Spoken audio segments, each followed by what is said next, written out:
Hey guys, in this video we'll implement undo redo functionality by building a simple color picker application in React.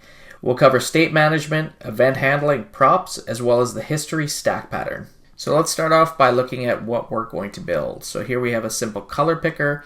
We have the hex value of that color that they're selecting. We've got an undo and redo button here that you can see are grayed out right now. They're inactive.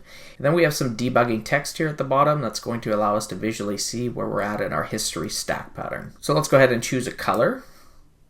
We'll select a blue, and you'll notice that the background of the page changes. You'll notice that the hex value has changed. The undo button is now enabled. History length is showing 2, and that we're position 2 in our history stack.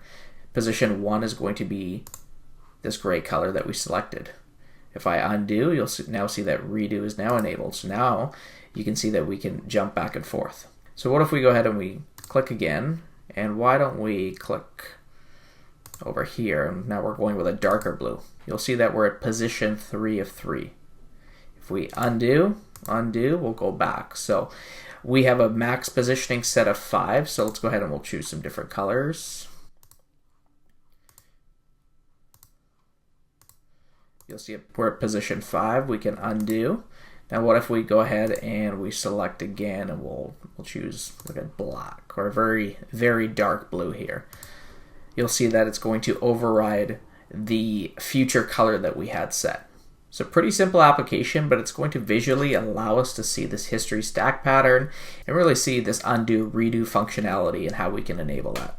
And obviously this isn't a standard use case. You'd probably see this undo redo functionality more useful in a note-taking application or some sort of drawing application. So for this video, we're not going to cover installing React or Tailwind. We're going to start off with the starter files, which you can access from my GitHub repository. Find the link in the description below. I have VS Code open with my starter files here. Let's just quickly have a look at our project setup and what we have going. We have app.jsx. This is going to show our main application page here. We have a basic heading, a description. We have our color input section with our color picker. We have a color hard-coded here as the value. We have our color value section, which is showing the hex color. This is hard-coded as well. We have 2 buttons that are set up as components. It is passing in types. Then we have our debug helper information here. This is hard-coded as well. Let's have a look at our button component. This button component accepts props, and that prop is just dropped into the button here. And all that's doing is showing the text right now, undo or redo. Already has styles applied through Tailwind. Let's quickly have a look at our index.css file. It's just importing Tailwind, and it has a basic background color. Super basic. This video is all about covering the undo redo functionality. So let's go ahead, we'll close this out. We can leave our button component open. Let's look at app.jsx. So let's fire up our terminal. It's already pointed to the project directory, so we'll run npm run dev. Let's make sure that's loading, and here we are. So let's click on our color. We can change the color. You'll notice that the background color is not changing. Nothing else is changing. History length, this is all hard-coded. Both of these buttons are enabled, but they are not doing anything. So let's head back over to VS Code. So let's scroll up here, and let's start by defining some state. If we look at our application, we have a current color here. We have a history section here, so that means we're going to have an array that's going to contain a number of different colors. Right now it says position 2 of 3, so we're going to need to define the current color that's selected. If you look at our debug section here, we have position 2 of 3, so we're going to need an array that is actually going to hold different color values as well. So why don't we go ahead and we'll get started with that. So let's define some state here. We know we're going to need a current color, so we'll go const current color. And this current color itself isn't actually going to hold states. So what we'll do instead is we're actually going to define our array of our color history. So let's go ahead and do that. We'll call it color history, and then define our setter. And we're going to use state, and that's going to be an array. But we do want to start off with a hard-coded value for visual purposes. So why don't we just define one? We'll just go a string of DDD. And you'll notice up at the top here, useState has been automatically imported when I defined useState over here. So in order to track and say where we're at in our color history array for current color, we need to use an index to track that. So we're going to use state for that as well. And we're going to call that index, and then we'll set that index. And we'll use state.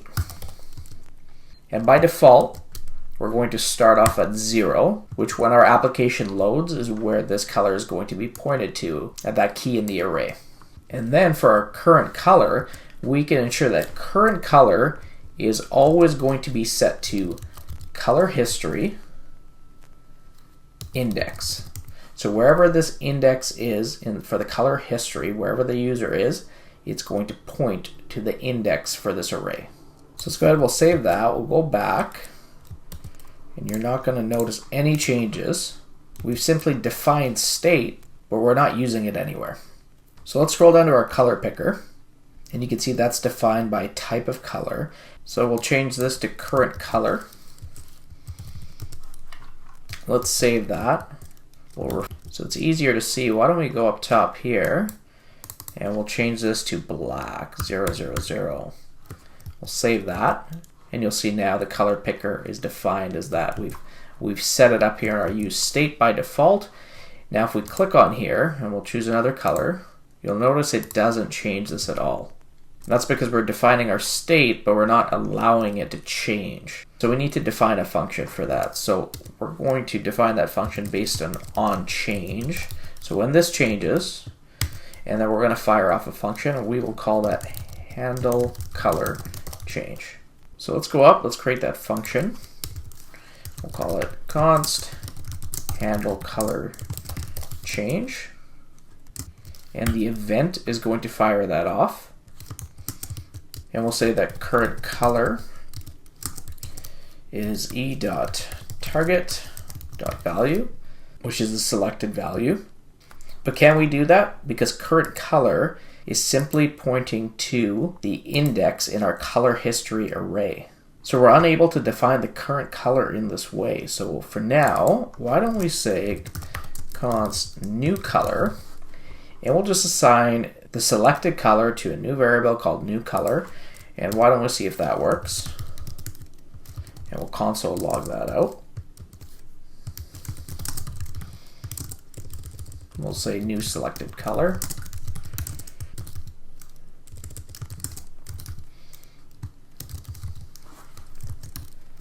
So we'll save that. So open up our console. Let's select another color, and you'll see new selected color.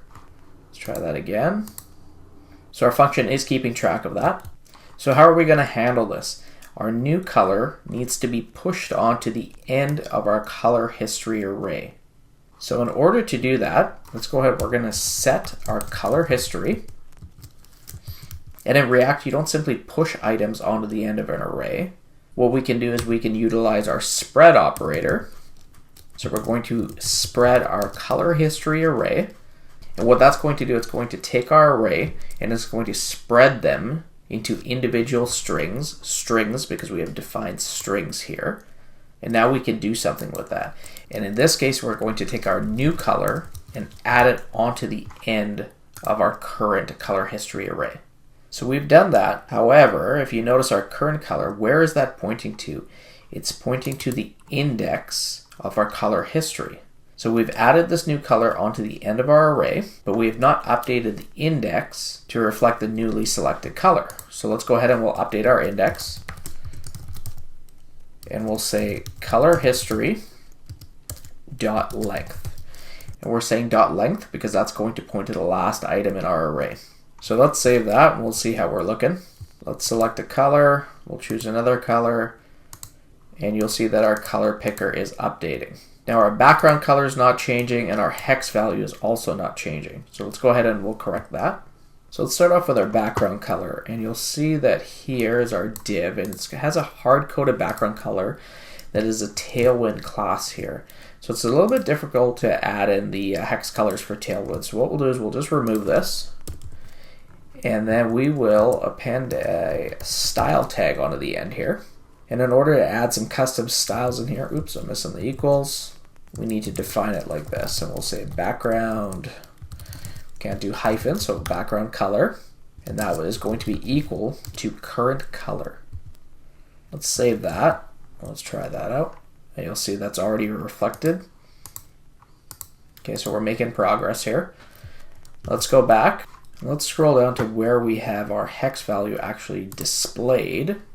And again, you'll see it's hard-coded right here. So let's go ahead and we'll also update this, and we'll change this to current color. Let's save that.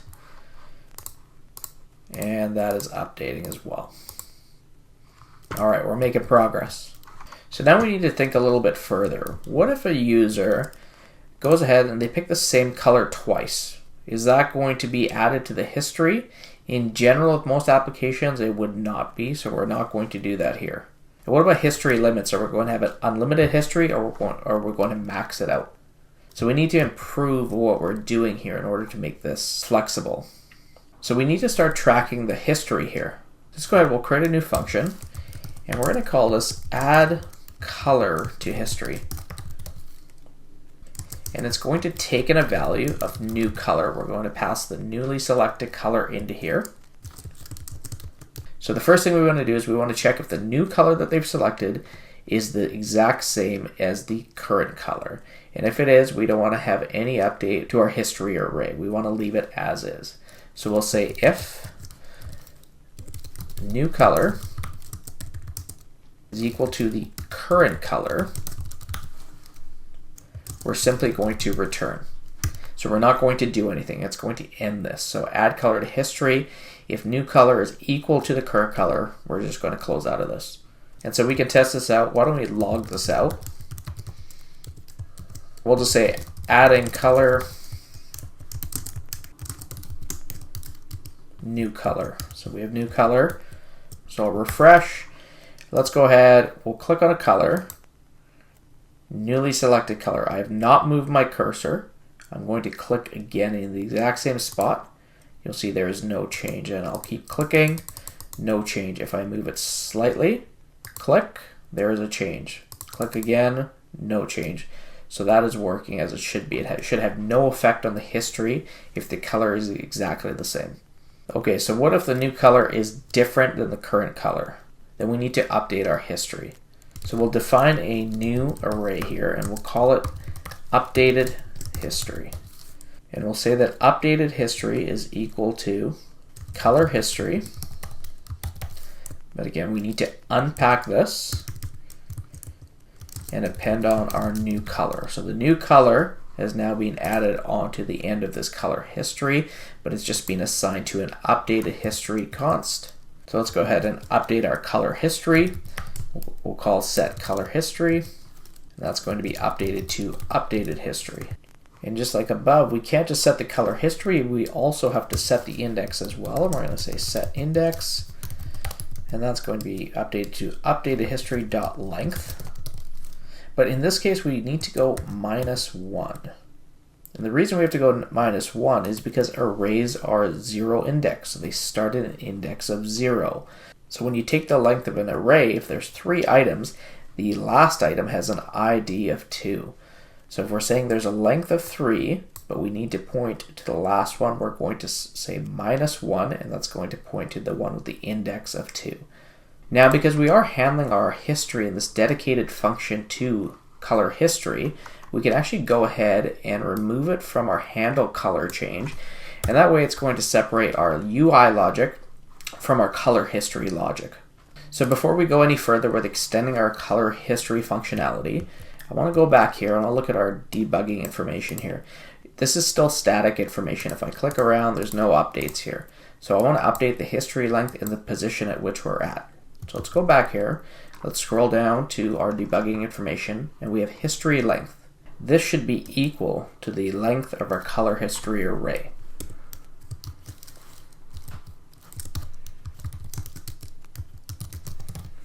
And then that would make sense for our total position, so not the current position 2, but this position right here, so the length of the array. And then the position, this would be the index, right? This is the current position, the index state that we're tracking. So we're going to say index. But for this, we can't just say index because it's a zero-based array. So we're going to say index plus 1. So let's save that. Let's go back. We'll refresh. So we're going to say history length is 1. Position is 1 of 1. So now let's click around. Let's get rid of this error too, just because I just put in 3 values here for the background color. Save that. And that is not updating. What's going on here? Let's go back and look. So let's scroll down. Color history.length position. That looks correct. So color history. Set color history. Set the index. You can see here, this is kind of grayed out a little bit. Add color to history. So this isn't being used right now. So this, okay.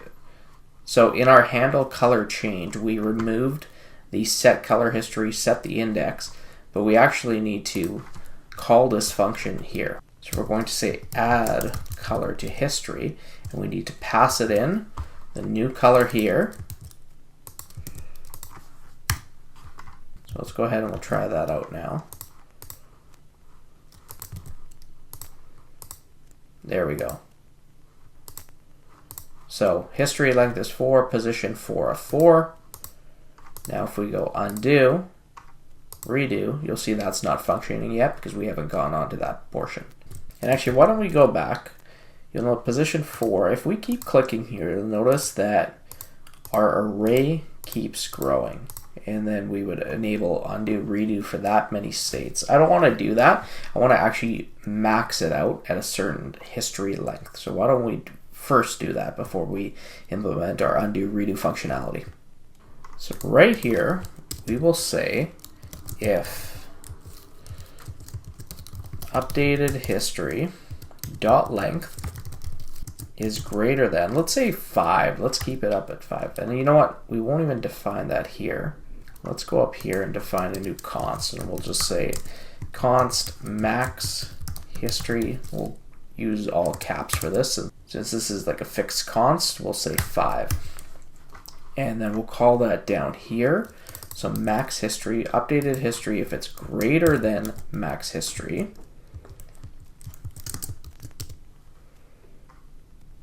then we're going to say updated history dot shift. And what shift is, it's a JavaScript method that's going to remove the first item from an array. And that's really important because if we go here and we are building onto our color history array, we need to be removing the first item from the array, the oldest one. And the oldest one continues to build. That way we're keeping our array limit at 5. So let's go back. So updated history dot shift. So if we test this out and we select color 2, position 2, 3, 4, 5, and you'll see that we're at position 5. If we keep clicking, it's not going to grow the length of our array, but we can continue adding on to it because it is now just updating the history, but still capping it out at a history length or an array length of 5. And that's exactly what we want. So if we had the undo functionality, you'll see that we wouldn't be able to go back further than 5 changes. So now let's go back and we'll add in our undo functionality. So we'll create our new function and we'll call it undo. And it's not going to take any parameters. And the logic for this is actually really simple. We're going to say if the index is greater than 0, so we're saying if there's more than one item in this array, then we're going to set the index, and that's going to be equal to index minus 1. So we're essentially just moving the pointer back 1. But now we need to connect it to our button. So let's scroll down here to our undo button. And we're going to pass it a prop, and we're going to call it action. And that's going to be equal to undo. So now we need to head over to our button component and we need to accept this new prop, which we called action. And we are going to say when they click on this button, on click, it's going to be equal to this action. Let's go ahead and we'll save that and we'll see how that works. So let's just refresh. Let's click 1, 2. Let's go undo, undo. Can we go further? No, we cannot. Back at position 1. So let's click again. 1. Let's click again. Position 5. Click again. Undo, undo, undo, undo, undo. That's it. So now we're back at position 1. So that's exactly what we need as far as the undo functionality there. So let's go back and now let's do the same for our redo. So this time we'll say const redo, if I can spell. And we'll say, this time we'll say if the index is less than color history dot length minus 1. And what this is saying is if the index, the current pointer where the color's pointing at right now, if it is less than the length of the array minus 1, so if there was 5 items in the array, minus 1 is 4 items, it allows us to have the ability to go forward and redo a change. If it is less than that, then we can redo. Makes sense in my head. Hopefully that was clear. So then we are going to set the index, and the index is now going to move forward 1. So let's save that, and now let's do the same down here. Let's pass this action on, redo. Nothing needs to be down here. Let's go back. Let's refresh. Let's click. Click. We're at position 3. And this was B64949. Let's undo that. Let's redo it. B64949. Let's redo. We can't redo because we're at position 3 of 3. So that's excellent. We'll go undo, undo, redo, redo. So there we go. We've implemented undo, redo functionality there. So now what happens if we're at black right now. What happens if we pick a new color? Let's go way up here, red. Okay, now we undo that. Now we're at black.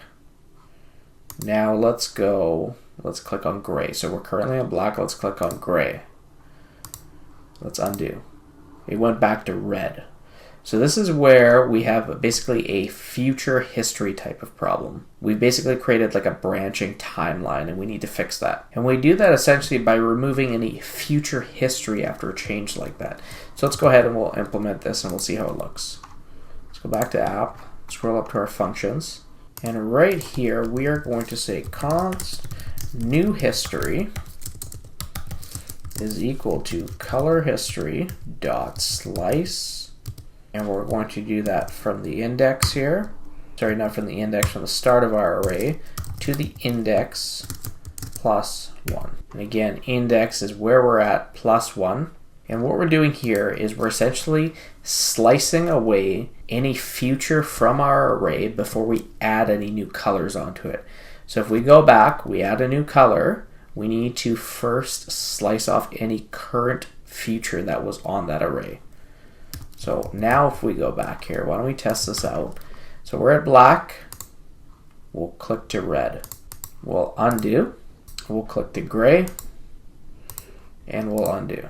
And that didn't work. It's showing the exact same results. So let's go back. What do we need to fix here? Updated history. Oh yeah, so we created new history, but we have to say our updated history is going to pull in the new history right here. So now let's save that. Let's try that. So we go from black to red. Now let's undo. Now we go from black to gray. Let's undo, or that's kind of a gray. Let's undo, and hopefully we go back to black. Yes, we go to black. We undo again, can we? No. Redo, we go to this color. So we don't see red because red is now removed or sliced out from our history, as it should be. Now, that kind of completes like that sort of functionality, but what if right here, I'm at position 2 of 2, and I click redo. Let's kind of ugly UI. I can undo. Now if I'm at position 1, my button's still active. It's still got a pointer on it. Hover state. Kind of ugly. It doesn't really make sense. So now we need to kind of update the UI to kind of reflect these changes. So let's scroll down here, and below our undo redo functions, let's add this here, and we'll say const, and we'll say can undo, and we'll say that is going to be equal to index is greater than 0. So this is just a real simple variable that's going to return a boolean. Can they undo if the index is greater than 0, which means that there is more than one item in the array. And then we're going to say const can redo if index is less than color history dot length plus 1. Oh, not plus 1, minus 1. There we go. And again, this is also going to return a Boolean value. Now let's pass these checks as props onto our button. So our undo button, we'll say disabled, and we're going to say can undo. But we're going to actually say the inverse of that, or the opposite. So essentially they cannot undo. And then we're going to do the same here. Disabled can redo. So by adding the exclamation mark here, we're doing the inverse of that. So we'll go here, and now we have to pass, what do we call this? We called it disabled. So now we have to pass disabled as a prop here. And why don't we add some styling kind of based on that? So we're going to say button on click, and we'll actually move down our classes here as well. And we'll say disabled, and that's going to be equal to disabled. And then we'll put our style below our classes here. And we'll say style. And again, it's got to be in these brackets here. And then we're going to say opacity. And we're going to say disabled. So if we need to disable this button, we're going to change the opacity to 50%. And if not, then it's going to stay at the current, which is 1. And then we're going to do an adjustment on our cursor as well. And we're going to say if cursor is disabled, then we're going to say, we're going to pass it a value of not allowed. And if not, we're just going to give the default, which I like would just be pointer. Now let's see how that works. So by default, on load, undo is disabled, redo is still there, Actually, let's refresh. There we go. They should both be disabled. So now let's click change our color. Undo is now enabled. We can undo. Now it's disabled, but redo is here. So let's click further. Redo can't because we're at position 4 of 4. But we can undo. Now we can redo. Boom, that's working. So I hope that was helpful. You can see how we kind of utilize that history logic. We enable the undo, redo functionality, and you can also see how we handle that future history branching issue as well. If you notice anything that I've overlooked or have any comments or better ways of handling things, just drop a comment below. I'd love to see how it's done. And if you found this helpful, just drop a comment, let me know.